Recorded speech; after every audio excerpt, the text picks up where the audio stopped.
இங்க திருட்டு நடந்த வீட்ல போலீஸ் இன்வெஸ்டிகேட் பண்ணிட்டு இருக்காங்க. அதே திருட்டு கும்பலு அந்த அந்த வீட்ல திருடின அந்த நகை பணத்தோடயே வந்து இந்த குட்டி பையனோட வீட்டுக்கு முன்னாடி வந்து உட்கார்ந்து பார்த்துட்டு இருக்காங்க. கரெக்டா அந்த பையனை கூப்பிட்டு அவங்க அப்பா வீட்ல இல்லங்கிறத தெரிஞ்சுக்கிட்டு அவங்க பாட்டி கிட்ட வட்டி காசு கேட்கற மாதிரி ஒருத்தர் உள்ள போறான். அவன் கையில துப்பாக்கியும் வச்சிருக்கான். மேல போய் அவங்க பாட்டியை பார்த்த கொஞ்ச நேரத்திலேயே துப்பாக்கி சத்தம் கேக்குது. உடனே கீழே இருந்த 3 பேரும் ஓடி போறாங்க. மேல போய் பார்க்கும்போது மறுபடியும் துப்பாக்கி சத்தம் கேக்குது. எல்லாரும் பயந்து போய் மேல போய் பாக்குறாங்க. அங்கிருந்து ஒருத்தன் கையை பிடிச்சிட்டு கீழே ஓடி வரான். அப்புறம் தான் தெரியுது அந்த பாட்டி தான் அவங்க கிட்ட இருந்த துப்பாக்கியை பிடுங்கி அவங்க கூட வந்த 3 பேர்த்தையும் கொண்டிருக்காங்க.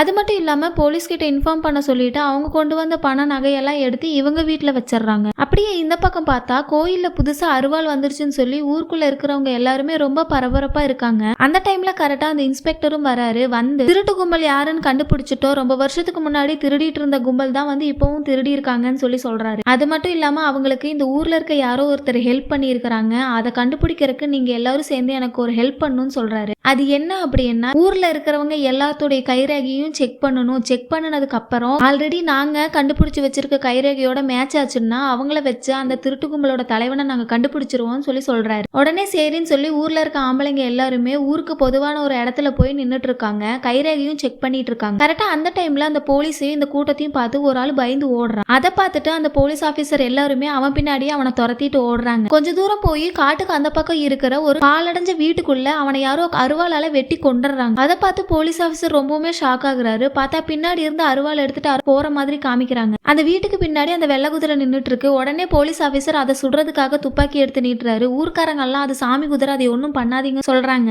அப்படியே இந்த பக்கம் பார்த்தா அந்த குட்டி பையனோட வீட்டுல அந்த திருட்டு போன வீட்டுக்காரரு வராரு. வந்து அவருடைய வீட்டு பத்திரத்தை கொண்டு வந்து அந்த பாட்டி கிட்ட கொடுத்து வட்டிக்கு பணம் வாங்கிட்டு போறதுக்காக வந்திருக்காரு. இவங்க அதுக்காக பத்திரம் எழுதும் போது அவருடைய சொத்தையே எழுதி கொடுக்கற மாதிரி மாத்தி பத்திரத்தை எழுதுறாங்க. எழுதும்போது கூட அந்த பொண்ணு கேக்குது, அவங்க அடமானத்துக்கு தானே பத்திரத்தை கொண்டு வந்தாங்க, நீங்க என்ன விக்கிறதுக்கு எழுதணும்னு சொல்லி சொல்றீங்கன்னு சொல்லி கேக்குறா. அதுக்கு அவருக்கு செலவு ரொம்ப அதிகமா இருக்கு, அவருடைய பொண்ணுக்கு கல்யாணம் இருக்கு, அதனால விக்கிறதுக்கு முடிவு பண்ணிட்டாங்கன்னு சொல்லி சொல்றாங்க. அதே மாதிரி அந்த பாட்டி என் கையில இப்ப 20,000 தான் இருக்குது, இதுக்கு மேல என்னால சமாளிக்க முடியலன்னு போய் சொல்லி வெறும் 20,000க்கு அவருடைய சொந்த வீட்டையே எழுதி வாங்கிடுறாங்க. அவர் முழு மனசோட அந்த வீட்டை அவங்களுக்கு கொடுக்கறதா எழுதி கொடுத்த மாதிரி கையெழுத்து வாங்கிடுறாங்க. படிச்சு பார்க்க சொல்லும் போது கூட அவர் இவங்க மேல இருக்கிற நம்பிக்கையில வேண்டாம்னு சொல்லிடுறாரு. அப்படியே இந்த பக்கம் அந்த போலீஸ் ஆபீசர் அந்த வெள்ளை குதிரையை துரத்திட்டே போறாரு. அது கரெக்டா கருப்பை தப்பு பண்ணவங்களை கொன்னதுக்கு அப்புறம் அந்த பணத்தெல்லாம் கொண்டு போய் எங்க போடுவாங்களோ அந்த இடத்துக்கு அவரை கூட்டிட்டு போகுது. அங்க போய் பார்க்கும்போது நிறைய உடம்பு, கை காலு எல்லாம் தனியா செதஞ்சு கிடக்குது. கை தனியா கால் தனியா ரொம்ப கொடூரமா தனித்தனியா பிஞ்சு போய் கிடக்குது.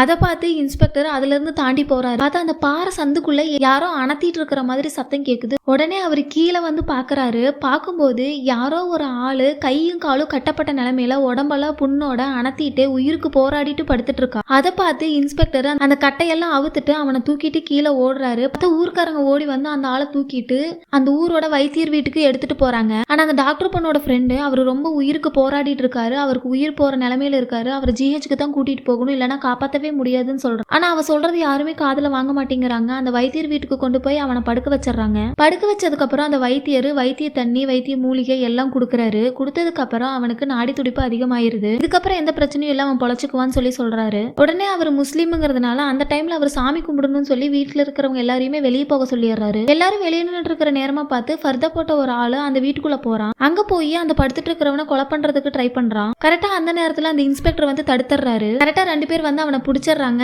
அப்பதான் பார்த்தா அந்த அடிபட்டு படுத்திருக்கிறவனோட கையிலையும் இந்த கொலை பண்ண வந்தவனோட கையிலையும் ஒரே மாதிரி பச்சை குத்தி இருக்கு. உடனே அந்த இன்ஸ்பெக்டர் நீ அந்த திருட்டு கும்பல சேர்ந்தவன் தானேன்னு சொல்லி கேட்கறாரு.